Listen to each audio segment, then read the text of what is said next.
Devant les professionnels des médias, Trésor Zila, le directeur exécutif du Centre d'action pour le développement, a au cours d'un point de presse apporté des éclaircissements sur les faits relatifs au décès des détenus survenus dans les geôles du commandement territorial des forces de police de Brazzaville. Trésor Zila plaide pour une enquête et l'autopsie des corps des victimes.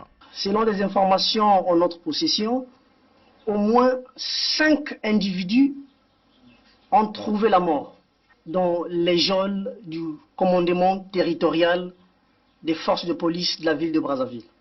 Et ces morts sont intervenus dans des circonstances extrêmement troubles. Les corps des victimes ont été déposés à la morgue du centre hospitalier et universitaire de Brazzaville.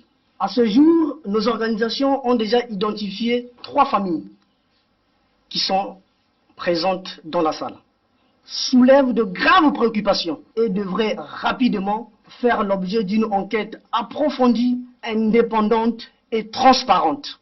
Les parents des victimes qui ont confirmé la mort de leurs proches souhaitent la réparation de ce préjudice. Nous avons retrouvé le corps à la morgue municipale de Brazzaville.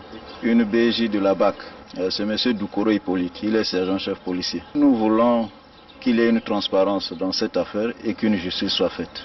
Mais quand nous sommes arrivés au commandement des forces de police territoriale, on nous dit qu'ils sont morts de l'étouffement. Mais l'étouffement, quand nous avons vu le corps, l'étouffement, il y a le sang partout. Bon, on se demande quel est cet étouffement qui peut ressortir le sang sur le visage. On ne comprend pas. Par ailleurs, plusieurs sources ont indiqué au Centre d'action pour le développement l'existence des corps non identifiés déposés à la morgue du CHUB. Une information que cette organisation de défense des droits de l'homme peine encore à clarifier en raison des obstacles rencontrés sur le terrain. A renchéri le directeur exécutif du CAD.